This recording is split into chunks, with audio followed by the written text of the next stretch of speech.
नमस्कार साथियों, स्वागत है आप सभी का अंकित इंस्पायर्स इंडिया पर। मैं हूं अंकित अवस्थी। आज दे रहे हैं हम आपको इजराइल का अब तक का अपडेट, क्या चल रहा है इजराइल और हमास में, और इस बीच में भारतीय सेना की किस तरह से एंट्री हो जाती है। क्या भारतीय सेना इजराइल की तरफ से लड़ने गई है, हमास की तरफ से लड़ने गई है, लेबनान की तरफ से लड़ने गई है कि लड़ाई को बंद कराने गई है? इसको जानने के लिए आपको आज ये पूरा सेशन देखना होगा।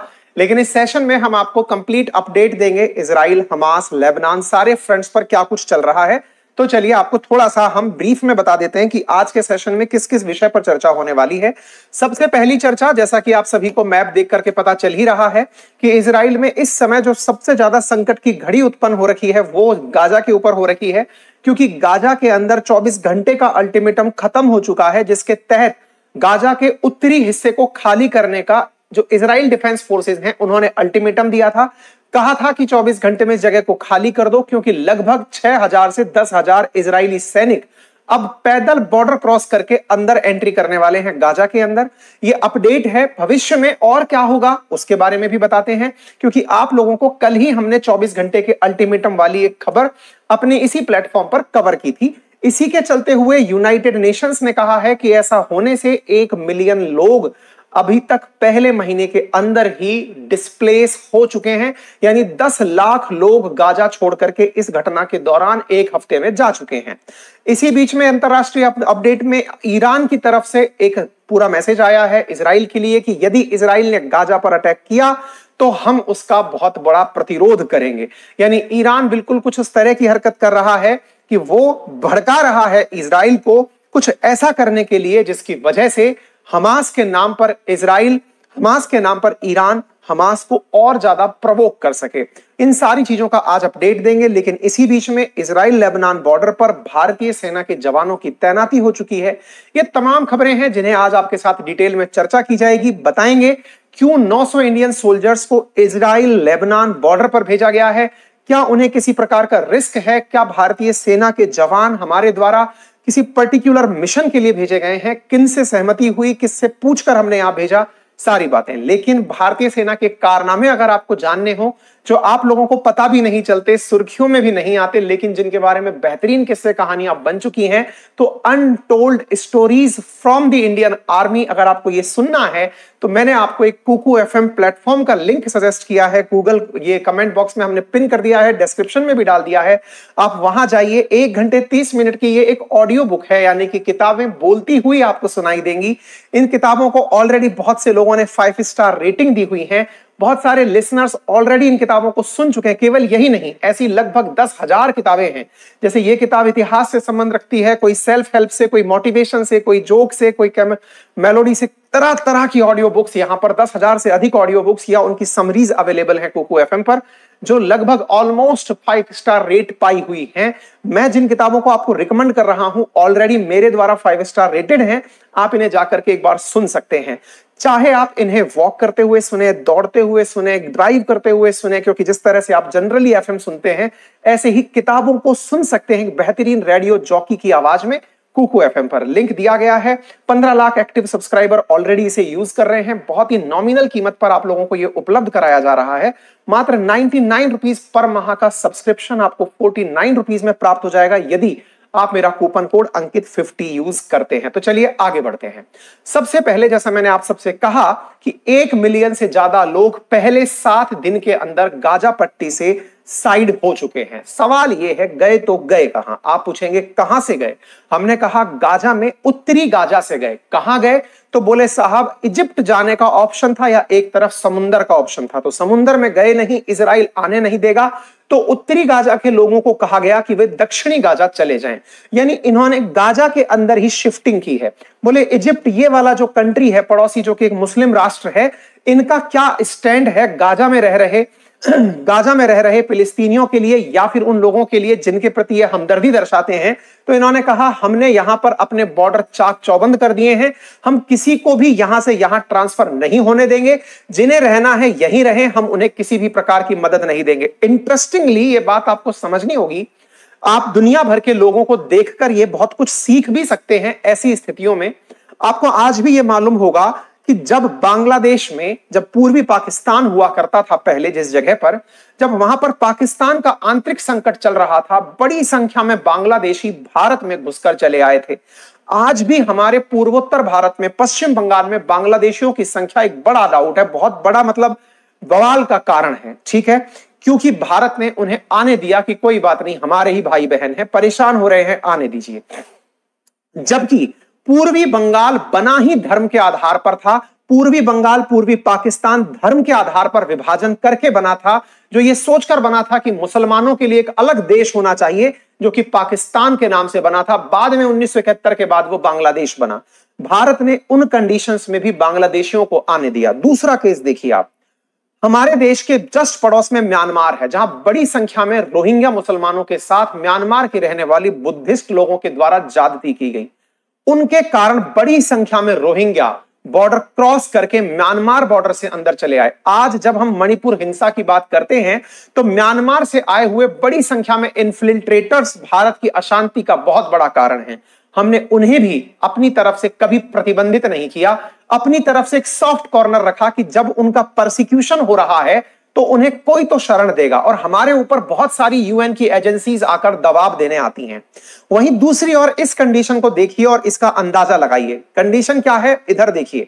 यहां पर गाजा के अंदर जो लोग हैं वो पूरी की पूरी मुस्लिम डोमिनेटेड कम्युनिटी है, और उन सबको इस पूरे की पूरे अरब वर्ल्ड का समर्थन प्राप्त है। किस बात का समर्थन प्राप्त है कि अरब देश मुस्लिम देश है और ये अपने भाई बहनों के लिए लड़ाई लड़ते हैं। इजिप्ट वो देश है जिसने मुसलमान होने के कारण इन लोगों के समर्थन में इस्राइल के ऊपर 6 दिवसीय युद्ध में पार्टिसिपेट किया था, यानी इससे लड़ा था।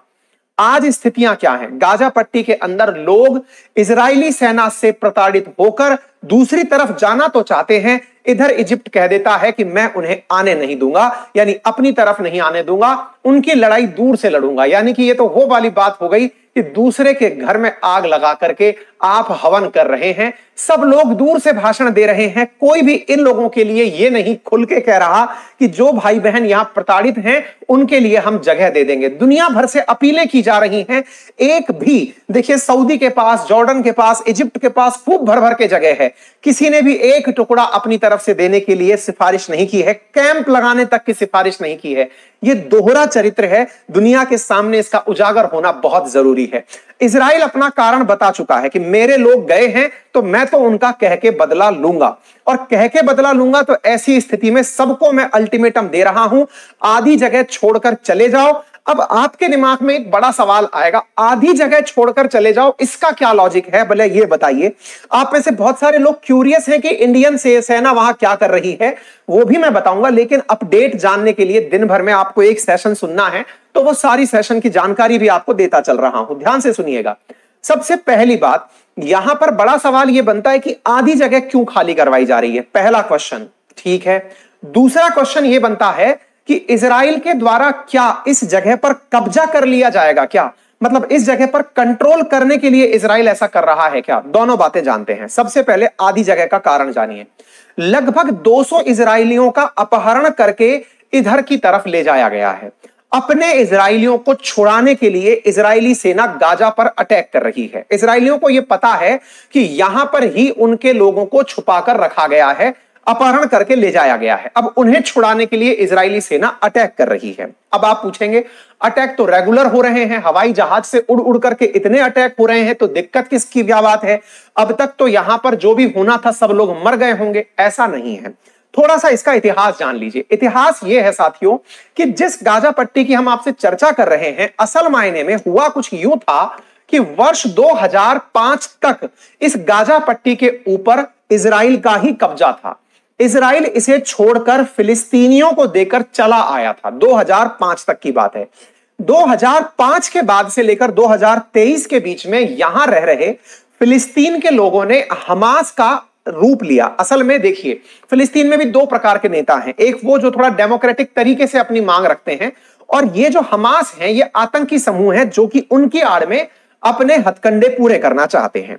इन लोगों ने क्या किया, दुनिया भर से मिले हुए पैसे के साथ इस गाजा पट्टी के नीचे टनल खोद डाली।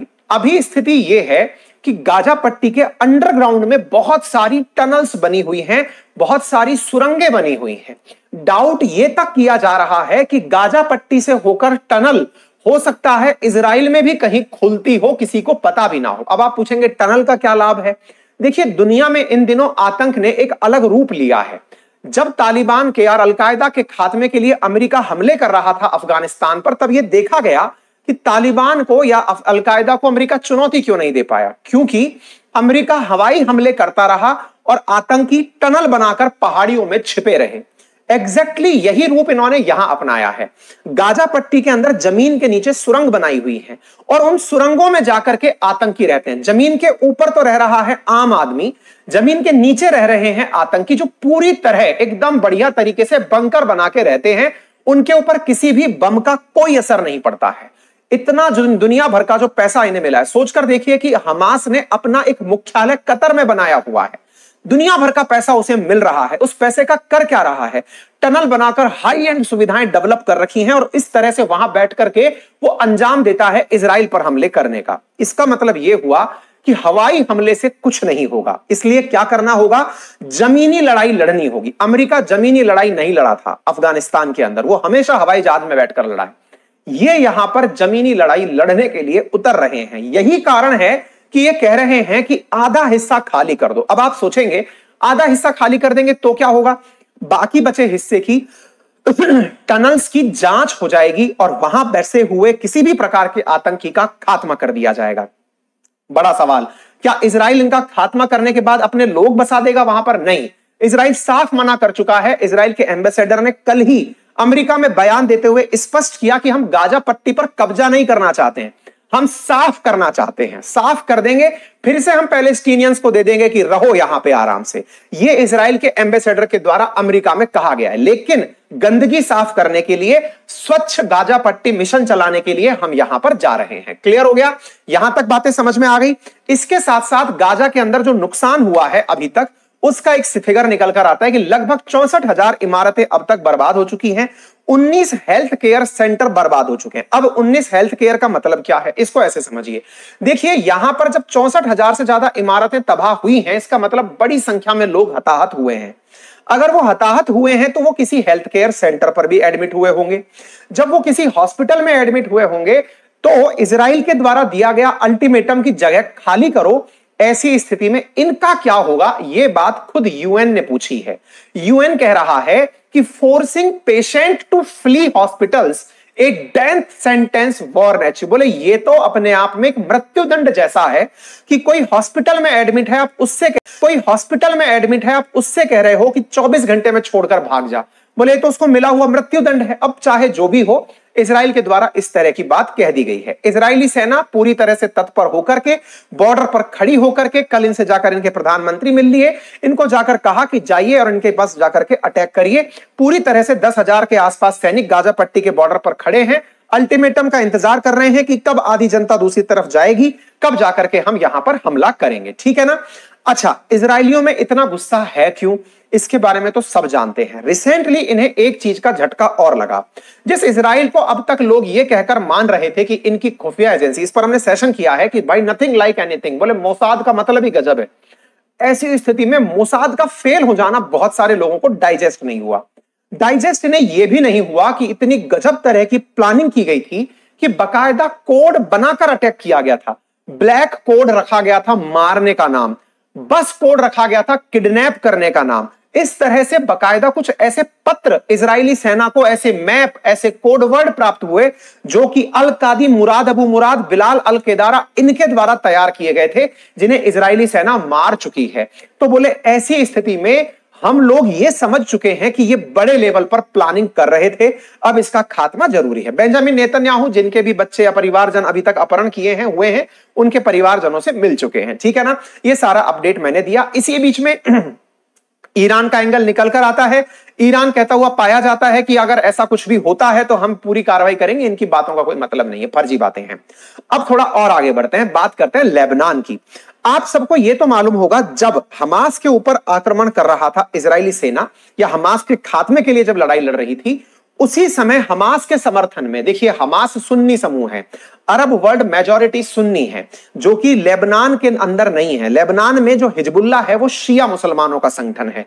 इन दोनों में असल में नहीं बनता है, लेकिन दोनों का दुश्मन चूंकि इजराइल है, इसलिए हिजबुल्लाह ने यह कहा था कि जब हमास पर हमला होगा तो हम इजराइल पर हमला करेंगे। देखिए लेबनान की आर्थिक स्थिति बहुत खराब है। फिलिस्तीन के अंदर तो अब शासन ही एक तरह से अब इजराइल का है, इसलिए फिलिस्तीन की कोई चर्चा नहीं करता है। लेबनान आर्थिक रूप से बहुत बर्बाद देश हो चुका है। वहां पर धर्म का युद्ध अलग चलता है, आतंकियों की ताकत वहां की सेना से ज्यादा है। हिजबुल्लाह वहां की सेना से ज्यादा ताकतवर संगठन है, जो कि अपने आप में एक आधिकारिक रूप से सरकार चलाता है।